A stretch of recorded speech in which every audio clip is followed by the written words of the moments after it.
전국 불완전 노동철폐연대 김혜진 활동가 오셨습니다.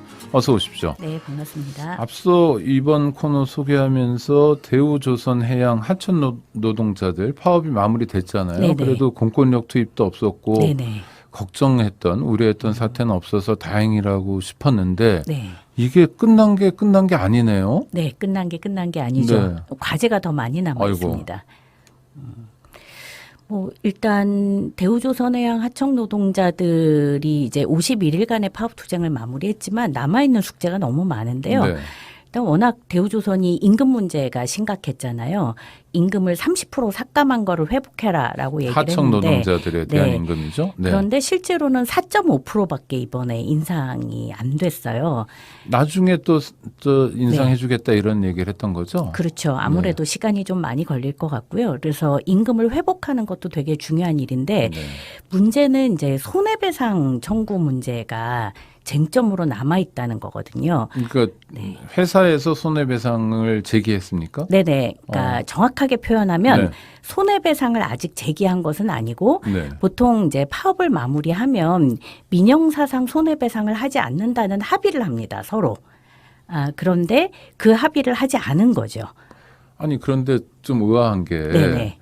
파업이라는 게 네네. 헌법에 보장된 노동자의 기본권이잖아요. 그렇죠. 파업을 하면 경영 입장에서는 손해를 보잖아요. 네네. 손해를 보라고 파업을 하는 거잖아요. 네, 맞습니다. 이게 경영하시는 분들 입장에서는 의아할지 모르지만 헌법 원리인 거고 네네.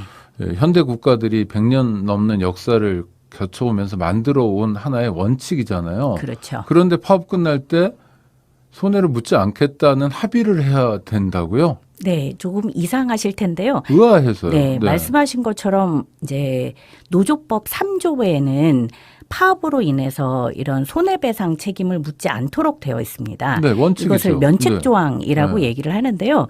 문제는 이 조항이 그러니까 이 법에 의하여 합법적으로 진행된 파업에는 그렇다라고 되어 있는 거죠. 그런데 한국에서는 합법적으로 파업을 하기가 굉장히 어렵습니다. 그러니까 이번 파업의 경우에도 그러니까 쟁의 조정 절차라고 얘기를 하죠. 네. 이제 법에 나와 있는 모든 조정 절차를 다 거친 파업입니다. 그런데 이 하청 노동자들이 일도크를 점거를 했잖아요. 그런데 이렇게 점거 형태의 파업을 불법이라고 보는 견해가 많습니다. 그렇기 때문에 이것을 불법이라고 규정해서 그러면 노동자들이 네. 자기 공장이 아니면 네.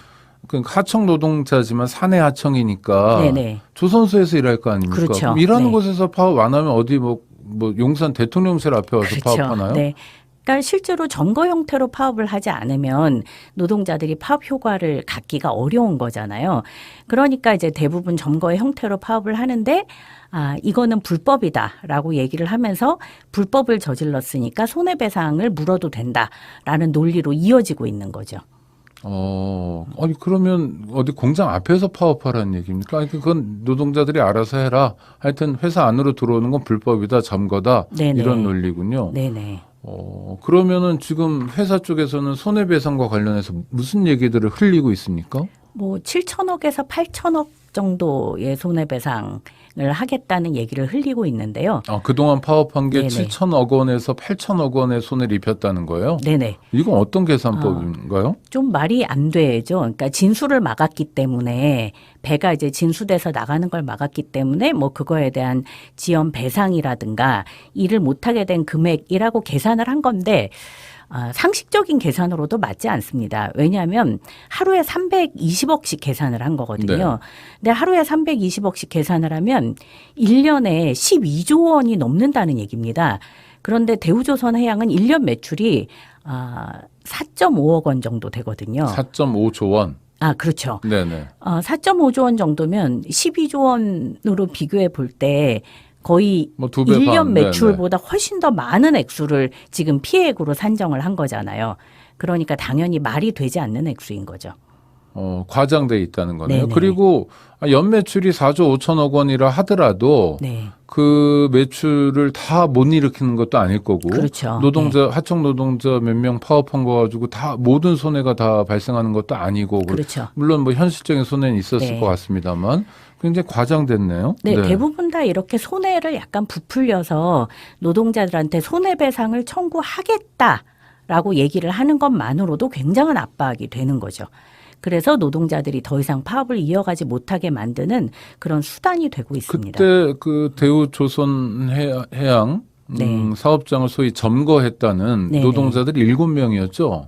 네네. 7명에게 7천억 원을 손해를 물라고 하면 인당 1,000억 원이니까 뭐 인생은 쪽나네. 아, 죄송합니다. 좋은 표현이 아닌데 인생은 끝나네요. 네. 그렇죠. 지금까지 대부분 손해배상 청구를 당한 사업장을 보면 이 노동자들에게 그러니까 가압류를 하는 경우가 있습니다. 네. 월급도 가압류하고 부동산도 가압류하고. 손해배상 청구 네. 소송을 제기하고 그다음에 그거를 위한 뭐 네네. 권리보전의 방식으로 가압류를 한다는 네네. 거죠. 네. 그렇기 때문에 노동자들이 이제 열심히 일을 해서 월급을 받지만 뭐 한 달에 150만 원 이상을 못 갖고 가는 뭐 그거를 몇 년간 하면서 사실상 생계에 어려움을 겪는 노동자들도 많이 있고요. 뭐 심지어는 스스로 목숨을 끊는 아이고, 노동자들도 쌍용자동차 있었습니다. 파업으로 네. 그런 일이 있었죠. 네네. 네, 그때는 얼마였죠? 쌍용자동차 파업이 47억이었습니다. 그럼 네. 쌍용자동차는 굉장히 많은 사람들이 또 네. 공권력 투입도 되고 그래서 아주 심각한 사회 문제이기도 했는데 네네. 그때 손해배상을 제기했던 금액이 47억 원인데 네네. 지금은 7천억으로 늘어났군요. 그렇죠. 그 뒤에 현대자동차 비정규직 노동자들이 했던 점거 파업에 대해서도 한 90억 정도의 손해배상을 청구를 한 바가 있습니다. 네, 사실 노동자의 입장에서는 뭐 갚을 수 없는 금액이잖아요. 그렇죠. 그건 뭐 아무리 노력을 해봐야 불가능한 금액이기 때문에 대부분 이것을 평생의 짐으로 안고 살아가게 되고, 그러니까 노동자의 이후 삶을 완전히 파탄내는 그런 형태인 거죠. 2013년, 14년이었나요? 그 47억 원 이게 너무나 큰 돈이니까 네네. 시민들이 좀 참여해서 가름해보자. 네네. 그래서 노란봉투 운동인가 있었죠. 네네. 그러니까 47억 원을 뭐 10만 명이 한번 나눠서 부담하면 4만 7천 원씩 네네. 아니냐. 그때 가수 이효리 씨도 참여했던 기억이 네. 있고. 근데 그렇게 푸는 건 시민들 입장에서는 뭐 좋은 선택이고 좋은 참여지만 그런 일 자체가 벌어지지 않도록 해야 되는 거 아닌가요? 그렇죠. 그래서 이제 그때 시민들의 마음이 모여서 이 손해배상을 함께 해결해 주자라는 것뿐만 아니라 법을 아예 제대로 개정해서 그러니까 이렇게 손해배상을 개인들에게 함부로 하는 일을 막아보자라고 하는 목소리가 되게 높았습니다. 네. 그래서 그 법의 이름을 노란봉투법 이라고 불렀거든요. 네. 그래서 노조법 3조를 개정해서 손해배상의 요건을 매우 엄격하게 하고 개인들에게는 손해배상을 하지 못하게 하는 뭐 그런 법안이 만들어졌고 여러 번 이제 국회에 올라갔죠. 그런데 불행하게도 한 번도 제대로 논의된 적이 없습니다. 아니, 왜 논의조차 안 되죠? 워낙 이제 이 법에 대해서 반대하는 목소리가 굉장히 높으니까요. 그러니까 이 법을 통과시키게 되면 뭐 불법 파업을 용인하겠다는 거냐, 뭐부터 시작해서 아무튼 한국에서는 아니, 그 법이 네, 통과된 불법 파업이 아닌 거잖아요. 그렇죠. 네. 네. 그리고 불법 행위에 대해 만약 불법이라면 그것에 대해서 책임을 물을 수 있는 형사적인 안전장치도 있는 거고요. 네, 당연히 있습니다. 네. 그런데 이제 문제는 노조의 파업이라고 하는 게 당연히 여러 가지 절차를 거쳐야 되지만 그 여러 가지 절차를 거치는 과정에서 일부 위법한 행위가 있다고 해서 그 파업 전체를 불법이라고 규정할 수는 없는 거잖아요. 그런데 한국에서는 그런 작은 위법 행위조차도 그 파업 전체를 불법이라고 몰고 그래서 이제 손해배상을 하도록 만들고 있기 때문에 파업에 대한 손해배상을 함부로 못하게 만드는 것은 굉장히 중요한 일이죠. 지금 그러면 이 책임은 국회에 있는 거네요. 네, 현재는 국회가 책임을 져야 되는 몫입니다. 네, 다수당은 민주당이니까 민주당에서 노란 봉투에 대해서 어떤 입장인지 분명히 정해야 될 것 같고요. 네. 이걸 계속 반복할 건지도 정해줘야 될 텐데 네. 전망은 어떻습니까? 이번에 민주당에서도 대우조선 해양 하청 노동자들 파업을 보면서 이 손해배상 문제가 굉장히 심각하구나 이런 인식에 도달한 것 같습니다. 이제요? 네네, 네, 그래서 늦었지만 다행인 것 네네, 같습니다. 이번에 이제 국회 을지로위원회나 네. 또는 대우조선 해양 이제 TF가 만들어졌거든요. 민주당 차원에서. 그래서 거기에서는 이 문제를 갖고 토론회도 하고 본격적으로 입법 활동을 하겠다고 이야기는 하고 있습니다. 네, 지켜봐야 되고 또 시민들이 선의의 압력도 넣어야 네네. 되겠네요. 네. 그래서 파업하는 것 자체가 정말 너무 힘들지 않았으면. 네. 그래야 어떤 뭐 노동자 입장에서 영향력을 갖게 되고 그래야 교섭도 좀 원만하게 진행될 수 있는 것 같고요. 그렇죠. 함께 살 수 있는 상생 이런 것도 구현할 수 있는 것 같습니다. 그런 면에서 손해배상을 금지하는 노란봉투법 되게 중요한 것 같고요. 또 하나는 임금 문제도 임금을 회복한다 또는 네. 정상화한다 이런 표현 쓰셨는데 잘 해결이 안 되고 있는 건가요? 어떻습니까? 그렇죠. 현재는 해결이 안 되고 있습니다. 네. 이번에 이제 4.5% 임금 인상에 합의를 하긴 했는데요. 말씀드렸던 것처럼 지금 남아있는 분들은 굉장히 숙련된 노동자들이거든요. 뭐 이를테면 용접했던 기술자들도 한 20년씩 일을 해왔던 분들인데 이분들의 평균 시급이 지금 10,000원을 넘지 않습니다. 굉장히 놀라운 일이죠. 그래서 네. 구조조정이라는 이유로 굉장히 많은 노동자들이 해고됐고 남아있던 노동자들은 계속 임금이 삭감돼 왔었기 때문에 이거를 정상적으로 회복하는 일은 되게 중요하고 다행히도 이번 합의 결과로 이제 이 임금을 어떻게 할 것인지에 대한 이제 TF도 구성이 돼서 앞으로 논의를 한다고 하니까 지켜봐야 될 것 같습니다. 아니 또 하나는 그렇게 노동자들 특히 숙련 노동자들에게 푸대접을 하면 네. 그 노동자들 입장에서는 뭐 먹고 살아야 되잖아요. 그렇죠. 노동을 하는 예. 이유가 뭐 먹고 살기 위해서인데 그러면 그 숙련 노동자들이 인력 유출이 반복될 것 같은데요. 네, 굉장히 심각한 수준이고요.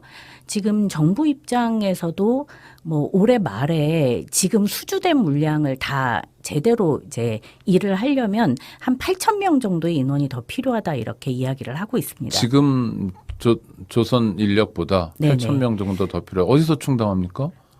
노동자들이 안 가고 있죠.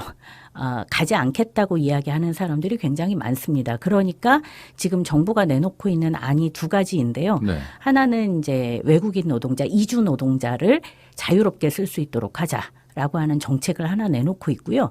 또 하나는 이제 조선소 노동자들은 주 52시간제를 풀어서 노동자들이 더 많이 일을 할 수 있도록 하자라는 장시간 정책을 내놓고 노동하고 있습니다. 이주 노동으로 해결하는 건데 기본적으로는 뭐 장시간 노동이라도 어느 정도 먹고 살 조건을 만들어 줘야 될 텐데 네. 답답하고요. 세계에서 조선 수주량으로 대한민국 1등이다 이런 얘기를 자주 하는데 그 이면은 또 이런 게 있고요. 네. 또 하나는 임금이라는 건 실제로는 원청에서 주는 거지만 그렇죠. 법률적으로는 하청에서 하고 있는 거잖아요. 네네. 이 문제도 한번 좀 짚어보고 또 해결해야 될 것 같은데요. 네네. 굉장히 심각한 문제입니다. 왜냐하면 대우조선해양 하청분들은 대우조선이 수주한 배를 만들고 네. 대우조선의 작업장에서 대우조선의 도구를 가지고 대우조선의 작업 지시에 의해서 일을 합니다. 사실 하청업체들은 대부분 이제 인력관리 업체나 중간 관리자에 불과하거든요. 그런데 하청업체들하고는 교섭을 해도 임금 문제를 해결할 수 없는 거잖아요. 그렇기 때문에 이번에 대우조선 해양이 나와서 교섭을 해야 된다라고 요구를 했는데 대우조선 해양은 이제 법적으로 우리가 사용자 책임을 갖지 않는다라고 얘기를 하면서 계속 버텼던 거고요. 그래서 파업이 길어졌던 겁니다. 그러니까 앞으로는 어떻게 해야 됩니까? 당연히 원청이 사용자 책임을 지도록 만드는 게 중요하거든요. 이거는 꼭 이제 세계 여러 나라에서도 마찬가지로 원청이 사용자 책임을 지고 있는 추세고요. 그리고 ILO 국제노동기구에서도 당연히 하청 노동자들에 대한 교섭을 원청이 책임지게 하라고 얘기를 하고 있습니다. 이미 법원에서도 원청이 부당노동 행위의 주체라고 인정을 한 적이 있고요.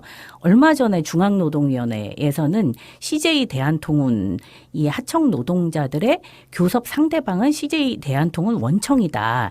이렇게 판정을 한 바도 있습니다. 그런 점에서 이거를 법으로 제도화하는 일만 남아 있는 거죠, 지금은. 네. 하여튼 대한민국이 세계 7위의 경제 대국인데 그에 맞게 노동 현장도 바뀌어야 될 게 되게 많은 것 같고요. 그런 점을 오늘 또 확인해 봤습니다. 지금까지 전국 불완전 노동철폐연대 김혜진 활동가의 인터뷰였습니다. 감사합니다. 네, 고생 많으셨습니다.